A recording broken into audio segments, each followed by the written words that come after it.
I never thought 7 days could change everything. My name is Michael. I'm 62 years old, and this is the story of how a simple dare from my college roommate turned into a journey that would define the rest of my life. What started as a joke in 1983 became the most honest version of myself I never knew existed. Let me take you back to where it all began. It was a humid September evening at State University. The leaves were just starting to turn orange, and our dorm rooms smelled like cheap instant coffee and printer ink.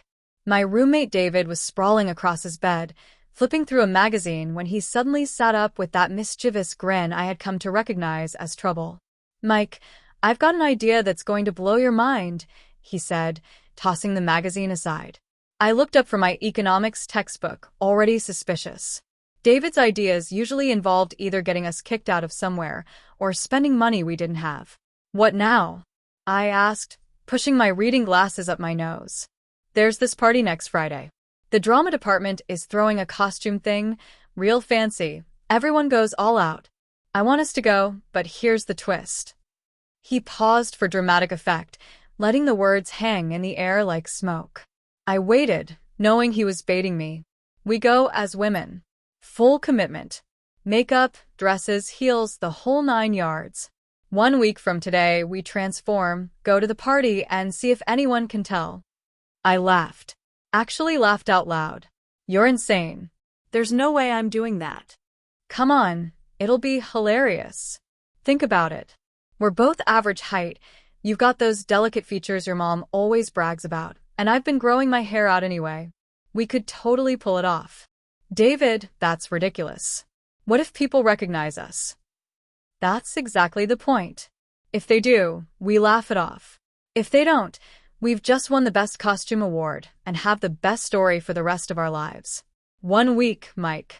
Just 1 week of preparation. One night of fun."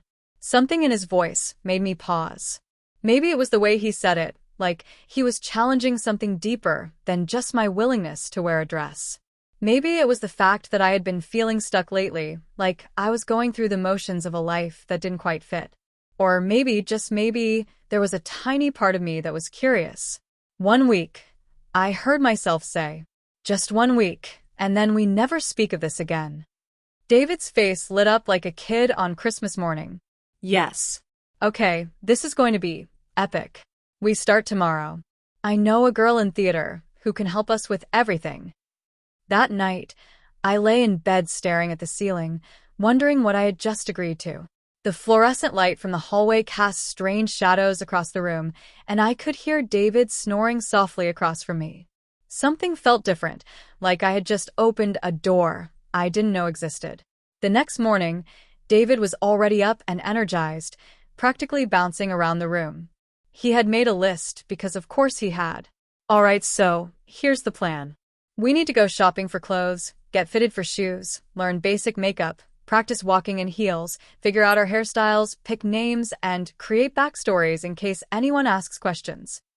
"Backstories?" "David, it's a college party, not a spy mission. Details matter, Mike. If we're going to do this, we're going to do it right." He had already talked to his friend Rebecca from the drama department, and she had agreed to meet us that afternoon. I spent the morning in a weird fog, half convincing myself to back out, half feeling a strange flutter of excitement I couldn't quite name. Rebecca turned out to be a short, energetic woman with bright red hair and about 15 different earrings. She looked us up and down like a sculptor examining marble. "Okay, I can work with this," she said, circling us slowly. "You," she pointed at David, "have good bone structure, but you're going to need serious contouring. And you," she turned to me, "actually have really nice features. Softer jawline, those eyes, yeah, you might actually be pretty." I felt my face flush. Pretty. Nobody had ever used that word in connection with me before. "First things first, we need to see what we're working with. Strip down to your underwear." "What?" "Right here." I stammered. "It's a dressing room in the theater building, Mike. I've seen it all. I need to see your body type, so I know what styles will work. Don't be shy." David was already pulling his shirt off, completely unbothered. I hesitated, then slowly followed suit. Rebecca examined us with professional detachment, taking measurements and making notes. Mike, you're lucky. You don't have much body hair, and you've got narrow shoulders. We can definitely create a feminine silhouette. David, you're going to be more challenging, but I love a challenge. She pulled out several dresses from a rack, holding them up against us. When she held a deep burgundy dress against my frame, something shifted. I caught a glimpse of myself in the mirror, and for just a second, I saw something different. Someone different. This one, Rebecca declared. This is your dress. Try it on. My hands were shaking slightly as I took the dress into the changing area. The fabric felt strange against my skin, smooth and cool. I had never worn anything like this before. As I pulled it over my head and felt it settle around my body, I had to steady myself against the wall. When I stepped out, Rebecca gasped. Even David looked surprised. Holy shit, Mike. You look different. I finished quickly, not wanting to hear whatever other word he was about to use. I was going to say beautiful, but okay, David said softly. Rebecca was nodding, a small smile on her face. Yeah, this is the one. Now, let's talk shoes. The next few days blurred together in a whirlwind of learning. Rebecca taught us how to apply foundation, contour our faces, draw eyeliner, without poking our eyes out. She showed us how to walk in heels, how to sit gracefully, how to modulate our voices to sound more feminine without going into caricature territory. The key, she explained during one of our sessions, is not to perform femininity, but to find it within yourselves. You're not pretending to be women, you're exploring a different aspect of your own humanity. I didn't fully understand what she meant then, but her words stuck with me. David approached the whole thing like a theater project, practicing his female voice while we walked across campus, laughing when he messed up. But for me, something else was happening. Each time I put on the dress for practice, each time I looked in the mirror with makeup on, I felt less like I was playing dress-up and more like I was remembering something I had forgotten. On Thursday night, 3 days before the party, I did something I hadn't planned. After David fell asleep, I took the dress out of the closet where we had been hiding it. I put it on in the dark, standing in front of our small mirror, barely able to see my reflection in the dim light filtering through the window. I felt calm. That was the weird part. Not excited, not nervous, just deeply, profoundly calm. Like I had been holding my breath my entire life and was finally exhaling. Friday morning arrived faster than I expected. David was a bundle of nervous energy, but I felt strangely composed. We had arranged to get ready at Rebecca's apartment, where she had proper lighting and all her makeup supplies. The transformation took 3 hours. Rebecca worked on us one at a time, starting with David. I watched as she gradually turned my roommate into someone named Diana, complete with a shoulder-length brown wig and dramatic eye makeup. Then it was my turn. As Rebecca worked on my face, carefully applying foundation, powder, eyeshadow, mascara, lipstick, I watched myself disappear and someone else emerge. She had chosen a shorter blonde wig for me, styled in soft waves. What do you want to be called tonight? Rebecca asked as she finished my lipstick. I had been thinking about this for days. Michelle, I said quietly. I want to be called Michelle. Rebecca met my eyes in the mirror and nodded slowly, like she understood something I hadn't said out loud. When I finally stood up and looked at myself in the full-length mirror, I didn't recognize the person staring back. Michelle looked confident, feminine, real. She looked like someone who had always existed, just waiting to be seen. David, Diana, whistled low. Damn, Mike. I mean, Michelle. You look incredible. The party was at a large house off campus, already packed with people when we arrived. Music poured out of every window, and costumed students filled the yard. My heart was pounding so hard I could feel it in my throat. Ready? Diana asked, offering me her arm. As I'll ever be, Michelle replied. We walked in together, and I waited for someone to point, to laugh, to call us out. But nobody did. Instead, people smiled at us, complimented our outfits, asked where we had gotten our dresses. A guy from my calculus class talked to me for 10 minutes without any sign of recognition. As the night went on, something remarkable happened. I stopped thinking about the fact that I was wearing a dress. I stopped monitoring my voice, my walk, my gestures. I just existed as Michelle, and it felt more natural than anything had in years. Around midnight, I found myself on the back porch, taking a break from the crowd. A girl I didn't know came out and stood beside me, lighting a cigarette. "Hell of a party," she said, offering me the pack. I declined. "Yeah, it's pretty wild. I love your dress. You look really comfortable in it, like you've been wearing dresses your whole life." I smiled. "Thanks. It's actually my first time." "Really? You're a natural then. Some people just have it, you know? That ease with themselves." After she went back inside, I stood there for a long time, her words echoing in my head. Ease with myself. Was that what this feeling was? David found me eventually, his makeup slightly smudged, grinning like a fool. "This is amazing. Everyone thinks we're just really committed to our costumes. Nobody suspects a thing." "Yeah," I said distantly. "Nobody suspects. You okay? You seem kind of out of it." "I'm fine. Just thinking." "About what?" I looked at him, this person I had lived with for 2 years, and wondered if I could say what I was really thinking. That this didn't feel like a costume. That Michelle didn't feel like a character I was playing. That I wasn't sure I wanted the night to end, because I didn't know what that would mean. "Just thinking about how weird college is," I said instead. We stayed until almost 3 in the morning. When we finally left, my feet were killing me from the heels, but I didn't want to take them off.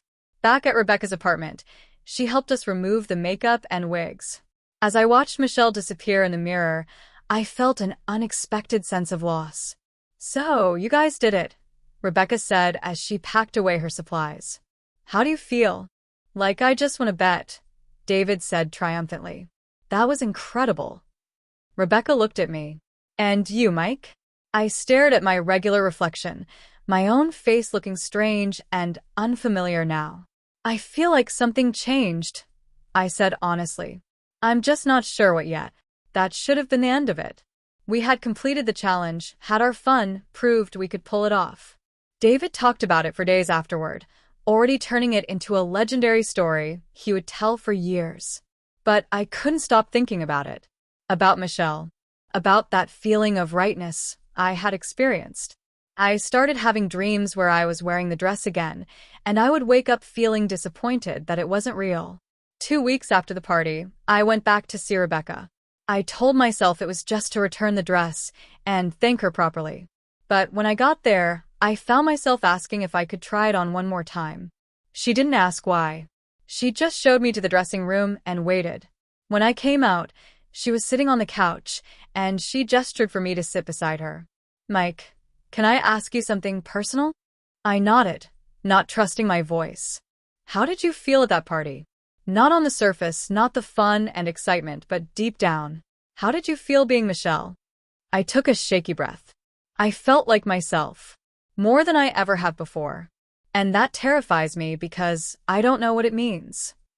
Maybe it means exactly what you think it means. Maybe Michelle isn't a costume or a character.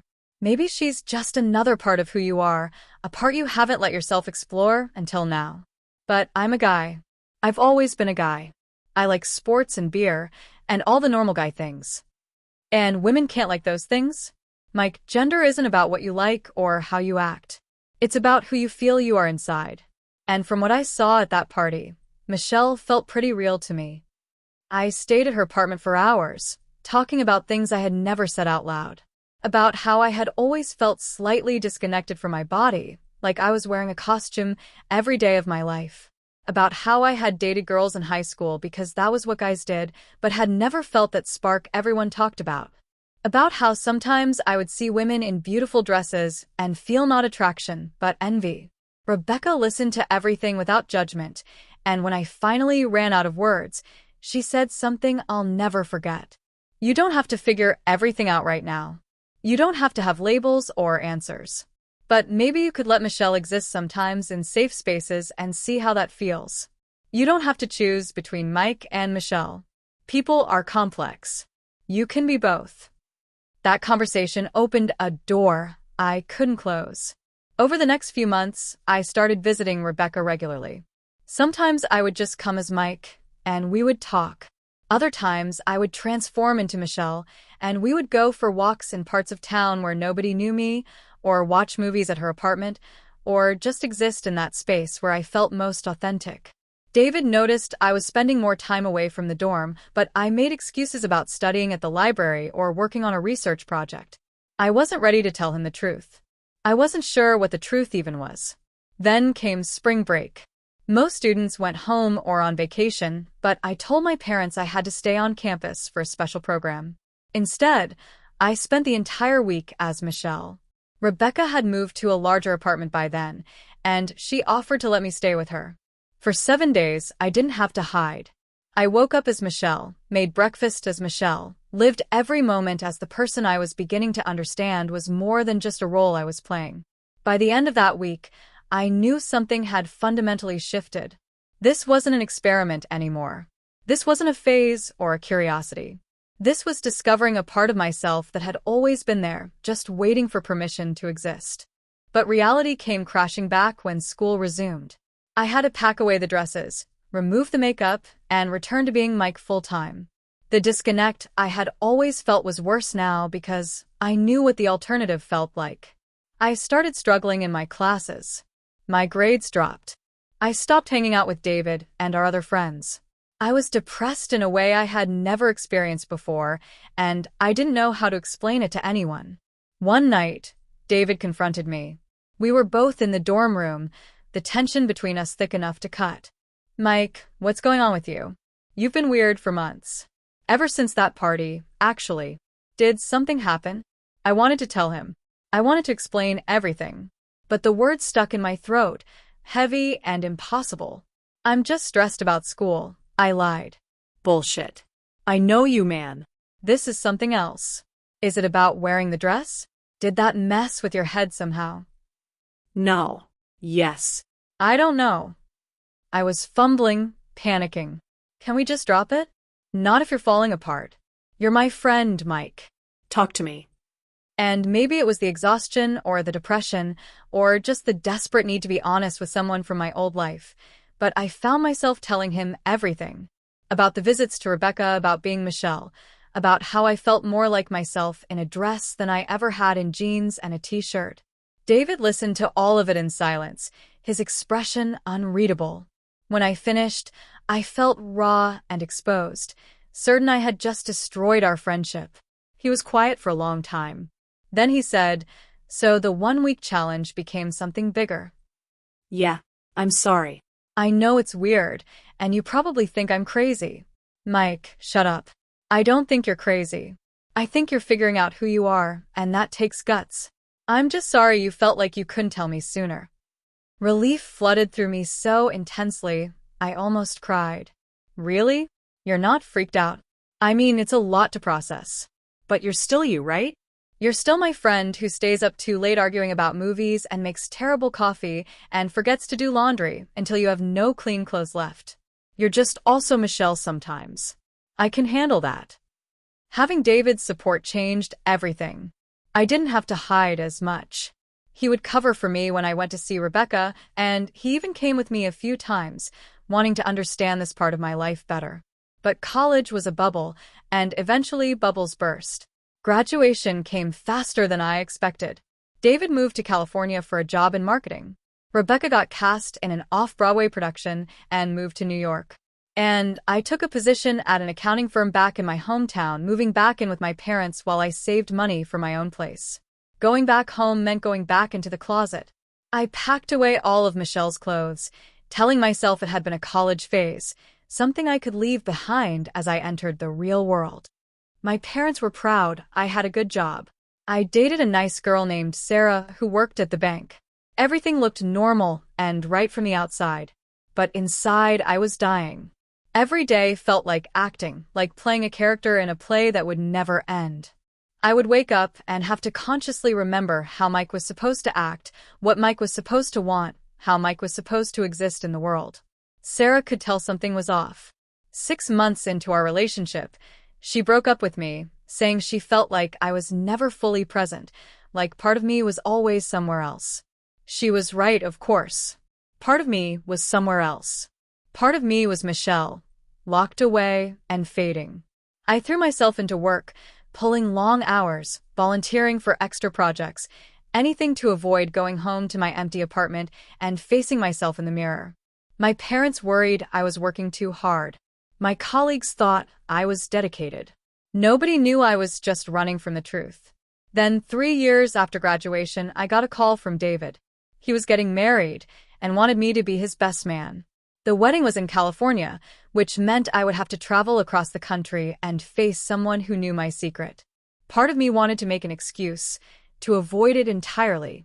But David had been my friend when I needed one most, and I owed it to him to be there for his big day. The wedding was beautiful. David looked happy in a way I had never seen before, standing at the altar waiting for his bride. During the reception, after the speeches and the first dance, he pulled me aside. "You look miserable," he said bluntly. "I'm fine. This is your day, not about me." "Mike, I've known you for over a decade. You're not fine. When was the last time you were Michelle?" I looked away. "College. That was a long time ago."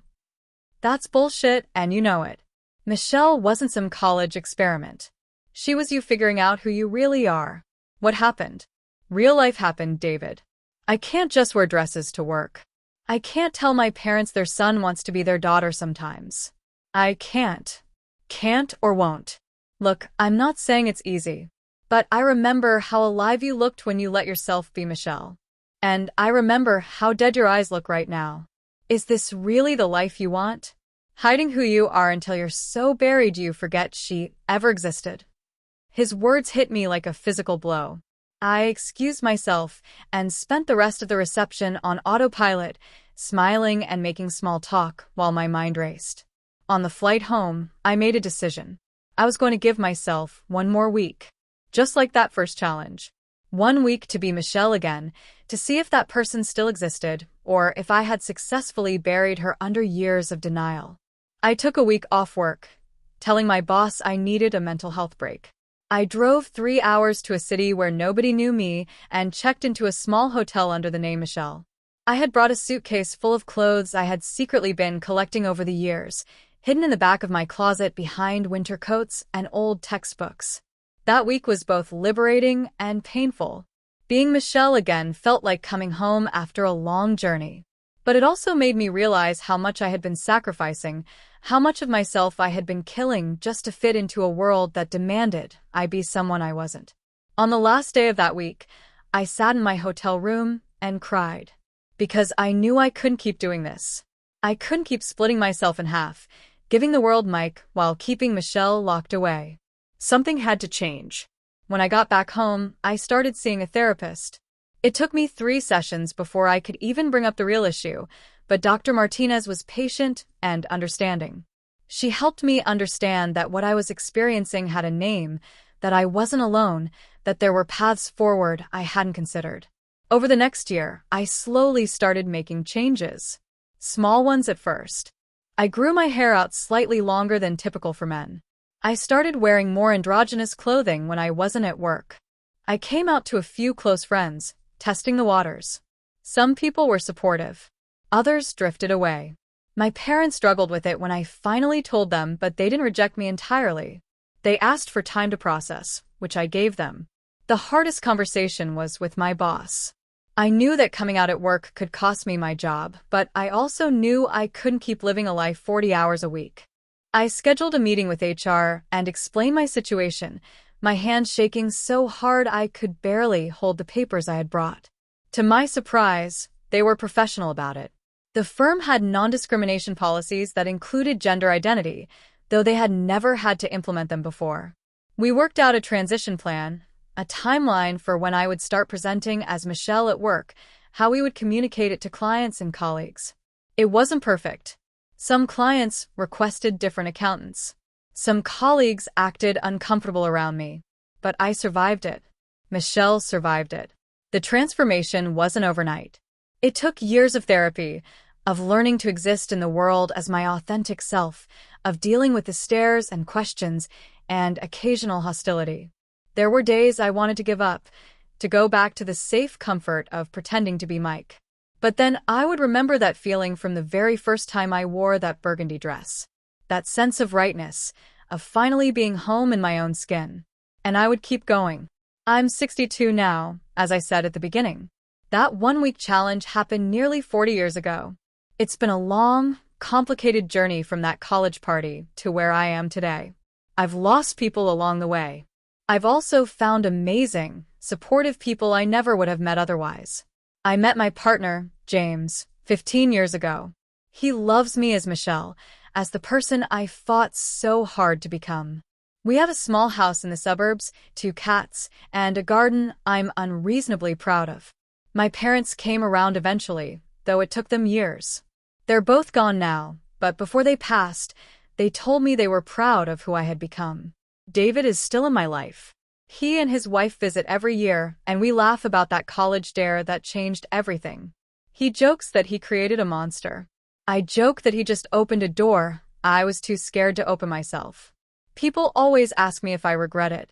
If I wish I had just laughed off David's challenge and lived a normal life. The answer is complicated. Do I wish it had been easier? Absolutely. Do I wish I lived in a world where being myself didn't come with such a high cost? Every single day. But do I regret becoming Michelle? Never. Not for 1 second. Because that 1-week challenge didn't just change my life. It saved it. It allowed me to find the person I had been hiding from since childhood. It gave me the courage to be honest about who I am, even when that honesty came with consequences. I'm not going to lie and say, everything is perfect now. I still face discrimination sometimes. I still get looks when I'm out in public. Some members of my extended family still refuse to acknowledge who I am. But I also have moments of pure joy that I never experienced when I was pretending to be someone else. I have genuine connections with people who know and love the real me. I have peace with myself in a way I never thought possible. Looking back, I realized that the real challenge wasn't wearing a dress to a party. The real challenge was deciding to keep being Michelle even when the party ended, even when the safe bubble of college burst, even when the world told me to go back to pretending. That challenge lasted much longer than 1 week. In some ways, it's still ongoing. Every day I wake up and choose to be authentic is another day I'm taking that challenge. And every day I make that choice is a victory, even if it's a small one. If I could go back and talk to that 20-year-old kid nervously putting on a dress for the first time, I would tell him this. It's going to be hard. Harder than you can possibly imagine right now. There will be days you want to quit, days you wonder if it's worth it, days you'll feel completely alone. But there will also be days of incredible joy. Days when you look in the mirror and recognize yourself for the first time. Days when someone uses your chosen name without hesitation. Days when you realize you're not just surviving anymore, you're actually living. That 1-week challenge became a life sentence, yes. But not in a way anyone expected. It became a sentence to authenticity, to truth, to finally being the person I was always meant to be. And I wouldn't change it for anything in the world. So to anyone watching this who sees themselves in my story, who feels that same disconnect, who wonders if they'll ever find peace with who they are, I want you to know this. You're not alone. The journey might be long and difficult, but you deserve to be yourself. Fully, authentically, unapologetically yourself. Take the challenge. Give yourself permission to explore who you really are. It might just save your life the way it saved mine. My name is Michelle. I'm 62 years old. And this is my story. What started as 7 days of playing dress-up became a lifetime of discovering my truth. That college party was almost 40 years ago, but I remember every detail like it was yesterday. The nervousness, the excitement, the moment I looked in the mirror and saw Michelle for the first time. I remember thinking it was just a game, just a dare, just something fun to laugh about later. I had no idea it would crack open something inside me that I had been keeping locked away my entire life. Since sharing my story publicly, I've received hundreds of messages from people going through similar journeys. Some are young, just starting to question their identity. Others are my age or older, having spent decades hiding who they really are. Each message reminds me why it's important to speak up, to be visible, to show that it's never too late to be authentic. Last month, I received a letter from a 58-year-old person who had been living in denial for their entire adult life. They had seen my video and finally found the courage to start therapy. They thanked me for showing them it was possible to change, even after spending a lifetime pretending. That letter is on my desk now, and I read it whenever I have a difficult day. It reminds me that our stories matter, that visibility matters, that every person who speaks their truth makes it easier for the next person to do the same. The world has changed a lot since 1983. There are more resources now, more understanding, more legal protections. But there's also more visibility, which means more backlash, more fear, more people who want us to go back into hiding. I refuse to hide anymore. That one-week challenge taught me that life is too short to spend it being someone you're not. Every day I get to wake up as Michelle is a gift, one I fought hard for and will never take for granted. So yes, 1 week became a life sentence. But it's a sentence I chose, a sentence I embrace, a sentence that gave me my life back. And I would make the same choice again in a heartbeat. Thank you for listening to my story. Thank you for being here. And to anyone out there still hiding, still scared, still wondering if they'll ever find peace, your story matters. You matter. And you deserve to be yourself, whoever that person turns out to be. Take care of yourselves and remember that it's never too late to start living authentically. Whether your challenge lasts 1 week or a lifetime, you're worth it. This is Michelle, signing off. Stay strong, stay true, and never stop being yourself.